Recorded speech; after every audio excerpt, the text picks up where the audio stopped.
What's your frick this, I'm out story? Worked as a concierge at a summer resort for all of 45 minutes before I was asked to fix payroll, aka adjust all the timesheets turned in by the 40 plus employees so that no one was eligible for overtime. That made me pause. About 10 minutes later the owner's grandson grabbed me by the butt and said, I own you. If this wasn't enough, there was a hurricane coming and I was instructed to tell guests there would be absolutely no refunds. While the owner's back was turned, I grabbed all paperwork with my personal information and ran out of there. In total I worked there for an hour and 5 minutes. I grabbed all paperwork with my personal information. Good freaking cool. I was in Philly walking towards South Street to go to a friend's house party. Heard some fireworks and thought nothing of it. Turned a corner and saw a guy chasing another guy shooting a handgun. Couldn't have noped out of there faster. I was hanging with friends at a party, and they pulled out H and started doing it. Said nah and went home and played Counter-Strike. I was with you until CS. Now I don't know who avoided the worst addiction. This just happened at work yesterday. It's Christmas rush so the shipping department is very busy. They asked us, the design department, to help scan orders and so we did. The supervisor in that department got in a bad mood and started yelling at his workers. Then he started yelling at us so we were like frick this and went back to our office. Guy I work with who is a couple of years younger than me, I'm 23, got promoted as my team leader. He's actually a good friend of mine and he wanted to go out and celebrate so I said yeah, a few beers would be nice. It was all going so well until we left. Figured we were going to another pub. Nope. They were going to an underground car park to smoke crack. I noped the heck out of there. Well that's going to be awkward at work now. I'm 31 and married to the woman who's been my GF since I was 16. My mother was very jealous of this new female presence in my life and decided it was her job to break us up. Examples of crazy is her cutting out Dear Abby articles out of papers concerning abusive relationships and sticking them in my jacket so I'd find them when I left the house. I always did my schoolwork. I worked 32 hours a week in HS and I never got in trouble with the law. I just wasn't very close to my parents. So when I found my first very serious relationship I wanted to spend every non-working non-academic moment with her. One day when I came home everything I owned was in boxes. My whole life packed up for me. My mother said if you want to spend so much time with your little girlfriend why don't you move in with her? So I cried like a baby and started hauling the boxes away. Called my girlfriend's mother and her being the greatest mother figure I've ever met said she'd take me in with open arms. My mother never accounted on her plan going this far so she admitted that it was a big ploy for me to see the error of my ways and was only going to let me spend a night or two in my car. I knew that her bold demonstration of wacky was just another road sign that I needed to get as far away from her as possible. Deuces. 15 years later I'm still with the girl she insisted was a passing fling. We're happily 3 years into our marriage, gainfully employed with nothing resembling the drama my mother foisted upon us. I'm so happy for you. Girl I was hooking up with in college playfully insulted my roommate. Roommate playfully insulted her back, which hurt her feelings. She wanted an apology. He wanted one first. Since she was the first to hurl an insult and as soon as she apologized, he would in return. I agreed with that logic, especially considering how much more offensive she was. An hour of fighting later, she was trying to convince me I was the crazy one and that he had insulted her first. I'm an butthole for not sticking up for her, etc. It's either him or me. Okay, him. I live in a 14 by 14 feet space with him and you threw the first insult, so clearly him. She grabbed one of my shoes off the floor and started beating me with it. I picked her up, carried her outside the dorm, and set her down on her feet outside. She collapsed to the ground, crying about how I threw her, wrapped her belongings in a t-shirt and lowered them out of my window, tied to dental floss. She spent the entire night yelling outside in the quad. When I was a freshman in college, I dated a friend of a friend that was 5 years older than me. She was okay to hang around with and the sex was good and frequent. So as an 18-year-old, I was happy to overlook the growing list of red flags she exhibited as time went by. We had an incident with a broken condom. Didn't catch it in time. I played it cool for the following weeks, but was really freaked out. She seemed concerned but didn't share my chest-crushing panic. Fast forward a bit later, she informs me that she had just gotten her period. I was very relieved and said that's great news. She looked dejected and turned away and said softly, "Yeah, no baby." I ignored it at that moment because I was high on the sudden ability to breathe. Later that night, she asked if it would be okay if we stopped using condoms as long as we were careful. I immediately broke up with her at that moment. In my head, I avoided her a couple of days and then broke things off officially after that. It was all too dang unsettling to stay. Went to ex-girlfriend's church 3 times. Each time they tried to pray a demon out of me. The 3rd time I noped out and didn't go up front. I figured if they couldn't get him the 3rd time he wasn't leaving. What? My local meetup group. I used to always be involved, setting up events, acting as a host and trying to make sure everyone has a good time. Eventually it dawned on me that I was basically a babysitter to the most boring and awkward people in the area, so I gave it up. I hate when my efforts aren't met in kind, or even just a little. I'm learning to say frick this, I'm out. It's the reason I asked this question actually. My buddy's dad owned a moving company. He needed some extra hands to help, so I volunteered. He also hired ex-felons to help us some type of program. We all get in the van and start heading to the destination. This is when they all started smoking M. I bounced and we arrived at the destination. As someone with movers coming tomorrow to pick up 95% of my earthly belongings, this does not make me comfortable, lol. Broke up with my BF. It was long overdue, and a week later he asks if he can come over to talk. I think he just wants to understand the why now that some time is behind us. Comes to my apartment where I lived alone and spent the next hour trying to convince me to get back together. Eventually, he gets real quiet, then says, "I've started cutting myself again." I immediately kicked him the frick out and called his mother, telling her that he needs some help and I can't be the one to do it. Proud of you for not bowing to that abuse. The day I saw my mother hurl a thick glass salt shaker at my dad's head as hard as she could. They screamed at each other almost daily by that point, so I moved 17 hours north the first opportunity I had to get out.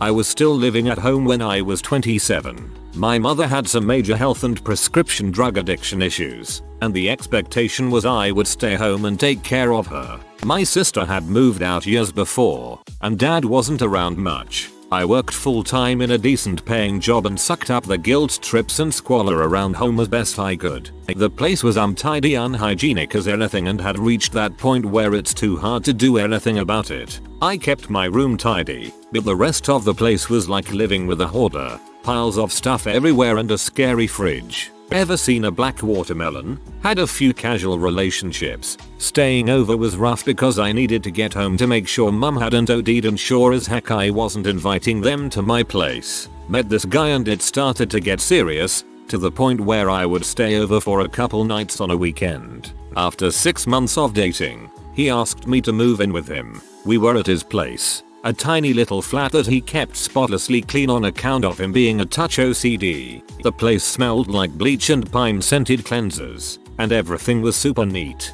There was no way I was going to move in after only 6 months together. Too much, too soon.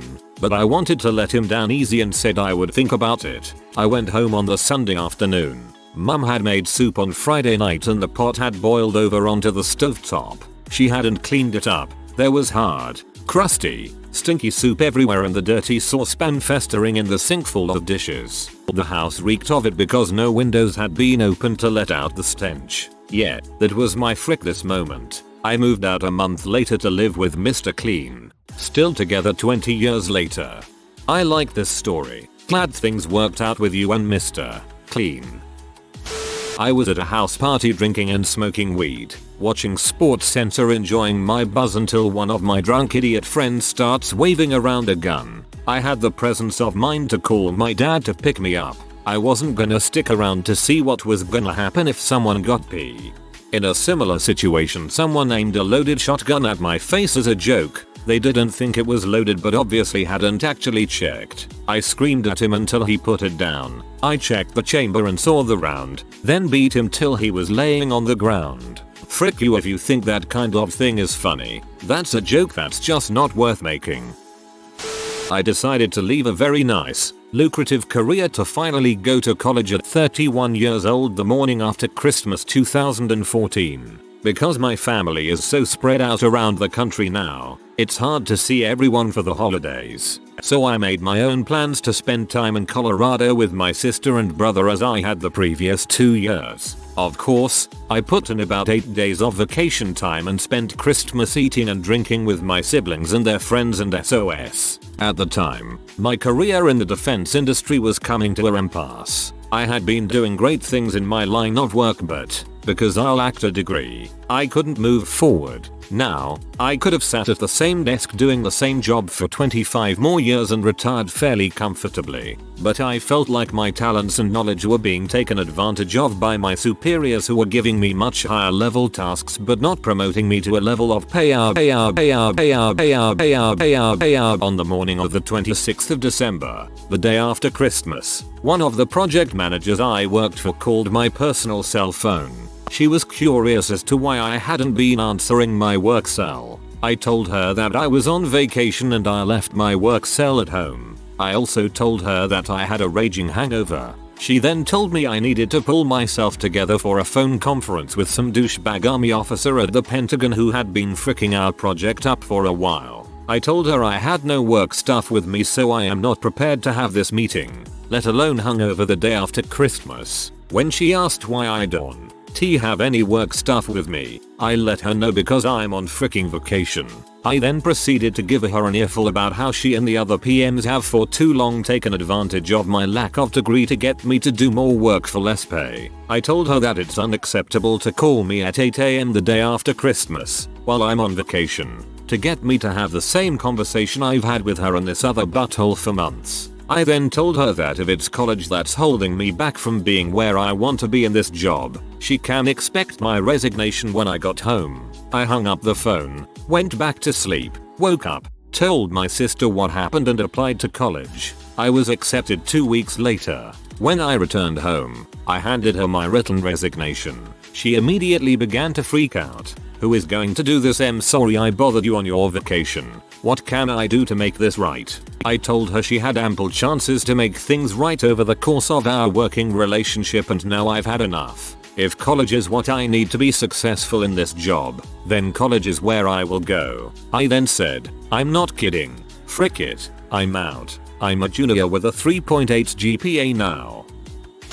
This friend of mine was in love with me. She had a boyfriend, by the way, but I pretended not to notice since I had no interest in her whatsoever, with or without boyfriend. She invited me to a bar on her birthday. I thought it was gonna be fine because she also invited all of her other friends, so I could avoid her. Problem was that she invited me an hour before anyone else so that she could have me all to herself. Then her mother arrived, looking at me uncomfortably closely, like examining the future husband of your daughter to see if he is legit. Then her best friend arrived and we all sat in the same table, all staring at me. When her other friends arrived, they sat in separate table and I was stuck with the three. Oh, and she also didn't invite her boyfriend. I thought frick this crap and left, made the excuse I had to study.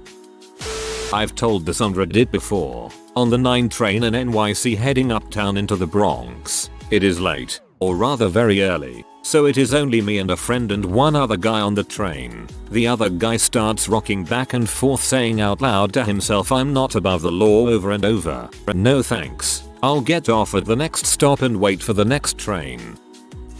I was in Prague with a couple friends and had been checking out some strip clubs. For those who have gone to Prague will know there are tons of people who approach you to go to this club or that club and are pretty aggressive, way more than the Vegas cards people. Anyway, we were used to them at this point, so we are bartering what we can get etc. Finally one guy says to go to this strip club that had good drinks specials. Obviously the others are like no, go to mine. So we say okay sure, let's try this one. As we walk away, one guy from another club says be careful in there, which I thought was odd. So we get to the front door, walk in and turn a corner, look up and see a huge iron style prison gate like something from Pirates of the Caribbean blocking a way that leads downstairs. The bouncer pulls out a big metal key and starts to unlock the door. All three of us look at each other and nope out of there. We end up going to a strip club where the guy that said be careful in there was at. We look at him and he says good choice. I just mouthed what the frick. Kinda curious WTF goes on in there. I also know curiosity will be the death of me. A girl I went on 2 dates suddenly talking about kids and whether or not my career choice would be enough to support a family. When I was about 13 or so, we lived in a really nice subdivision. Right across the street from my house was an apartment building. My friend's paper route went through the building and I told him I would help out so we could get it done faster so we could hang out. So we get in the apartment building and he takes the first floor and I take the second floor. The doors to the elevator open and I'm in complete shock. There is blood smeared all over the walls and a blood trail across the hallway's floor. Now at this point I don't know what made me investigate, but I continue down the hallway looking for the source of the bleeding. Maybe all those video games? Anyways, I turn around the corner and see this guy mumbling to himself, pacing back and forth with a knife. That's when I decided frick this, I'm out. Went downstairs and called the police at the main lobby. Scariest moment of my life. One time while receiving oral sex from a one-night stand, she bit my penis hard enough to draw blood. She thought of it as foreplay. I noped the frick out. You got head from a vampire. I was at a meeting, called an interview, held at a small local office of Vector Marketing during summer after graduating high school. They had sent me a letter about this being a great job opportunity for students, and when I went there, others were indeed students fresh out of high school too. The meeting quickly became weird, with the sales guy talking in a rather brainwashed tone, and even claiming that he had sold $40,000 worth of Cutco knives in the 1 year since he started. And that led me to a realization. The original letter made absolutely no mention of Cutco, the parent company of Vector. There were a few demos of how the knives can cut through rope and leather, and how the scissors can cut pennies. Then, the business model was explained, being a door-to-door spiel, another thing not mentioned in the letter, and an eerily familiar pyramid diagram shown to us. As I drove home from the meeting, I connected the dots in my head, and was reminded of Amway, which my dad briefly had a venture with a couple of years earlier, but luckily bailed out before things got too ugly. Then I realized Vector was a multi-level marketing scam used to lure gullible high school and college students into it. Further research about Vector and Cutco online confirmed my suspicions. I didn't bother to go to the next meeting, and ignored Vector's emails, which I had to block as they became annoying. I had a classmate in my first year of university tell me how great Vector was. I was going to apply but thankfully did some research first, read people's experience and then never mentioned it again. When she talked about it I just smiled and nodded. Some guy asked me to help produce his movie. He said to be a part of this you have to make at least a $10,000 donation to the movie. He was 14. Kid's a hustler. A bad one, but still a hustler. When my fiance and I moved out of state, I got a job at a gas station temporarily until I could transfer my cosmetology license. I worked there for 2 days. Got treated like crap by customers and co-workers. On my third day, I woke up, colored one eyebrow in, sat there for about 15 minutes, then just silenced my phone and went back to bed. Frick a gas station. I've done that. That bit where you just stare at yourself in the mirror and think I can't do this anymore. When I was in rehab, every Sunday they offered a ride to church for anyone who wanted to go. I had been cooped up for a couple weeks and wanted a change of scenery, so I thought I'd give it a shot. Everything at mass was normal until about 10 minutes and when the pastor started speaking in tongues. That was just too much. I left as quietly as I could and spent the rest of the time outside. Our Pentecostals. We don't talk about them. I once dated a girl in my early 20s. We had been dating for a few months when the topic of ghosts casually came up during a conversation. I had told her a story about how something weird happened in my house while I was watching the movie Paranormal Activity. Something like the lights randomly came on during the movie. The conversation progressed, and eventually she told me that she had the ability to sense spirits and that spirits would sometimes take over her body. I was taken aback and thought she was fricking around. I kept asking her questions and it became very clear that she was very serious. Apparently, Prior to us dating, things got so bad that her then boyfriend had to bring his mom over so she could cleanse the house with sage. After hearing this story, I asked her if the spirits still possessed her, to which she replied, "No, I can sense them coming now and can fight them off." We broke up the next day. Wonder if she sensed that coming. My ex-girlfriend invited me over to her house, and her parents and her brother were there. They turned on the Sci-Fi Network and started watching some documentary on alien abduction. Her father began grilling me on whether I believed in extraterrestrial life forms. That didn't do it. It was when he started breaking down the different types of extraterrestrial life forms he and his friends had documented having contact with. I was out. I was the slot department manager of a large Las Vegas casino. Unfortunately, this organization has about 50 executives for every employee who actually does the work. There was a department head meeting, and it was decided to rearrange 200 slot machines on the casino floor in 2 days, and they had to be moved between the hours of 2 AM and 8 AM in one night. Now this is a major undertaking. Electricians to disconnect and install new power. Technicians to unbolt machines from wooden banks, and in the days before all paper input, security guards and crews to bag and tag coins to be reinstalled in the machines before they can be used again. I rearranged schedules, coordinated the logistics, and came in to supervise the work. My crew busted their asses, and at 8:30 AM we were done. It was a long night for everybody, and I arranged with the restaurant manager to feed everyone in one of the closed steakhouses before they went home. The execs came in about 10 AM and called me into the office in about an hour. They didn't like the way the change looked and wanted me to change them back. That night, they also bitched that I had the employees fed, and they told me they would be charging my paycheck for reimbursement. I argued my point for about 10 minutes, realized they were not going to change their minds, laid my keys on the table, and walked out. They called me for 3 weeks trying to get me to come back. They were opening a new property, and the work to lay out the machines in the new place was mine. One of the execs brought my last check to my house. They did not charge me for the meals, to try to convince me to come back. He told me they left the machines in the new locations and they had become more profitable than before the move. That was the last day I worked in the casino business. I was sat in a field a few years ago with a girl, and she took my belt off and playfully threw it over a fence behind us. Well, I really liked this belt. It was an Element 1 with a big logo buckle. Cost me like £35. When you're 14, that's a lot. So I hopped over the fence and started trying to find my belt. I was met by a really freaking pee-off goat with big frick-off horns on its bonds. I figured goats were friendly, as I've never heard a story of goats ruining people's day, so I carried on looking for my belt. Then this four-legged C squared up to me and charged my way. Fully crap myself, hopped the fence faster than fricking light and wanted to headbutt this bee for losing my belt. At 14, if a girl took off my belt, it would have been the happiest day of my young life.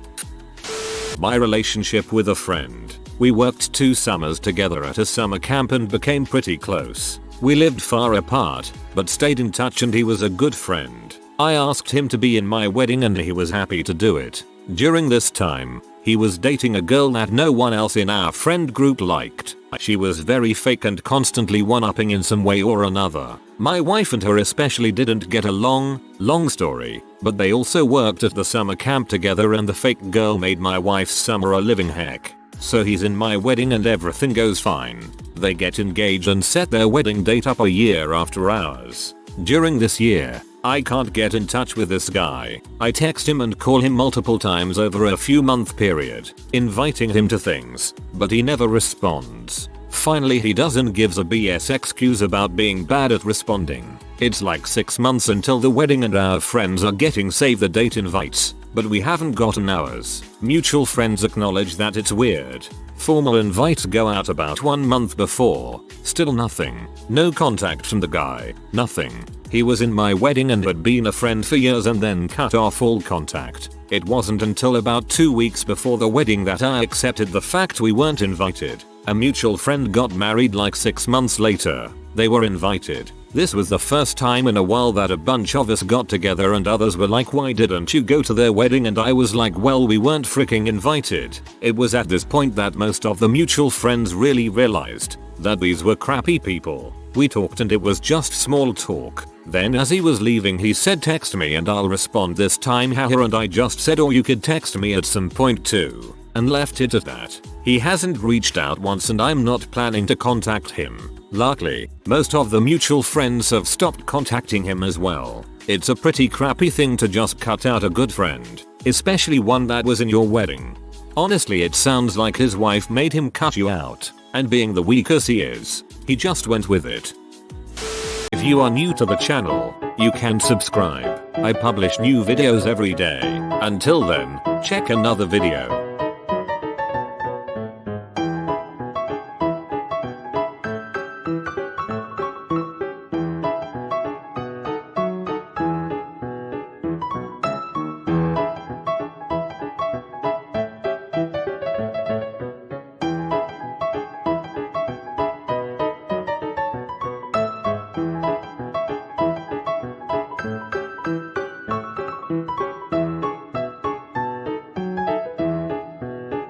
Bye for now.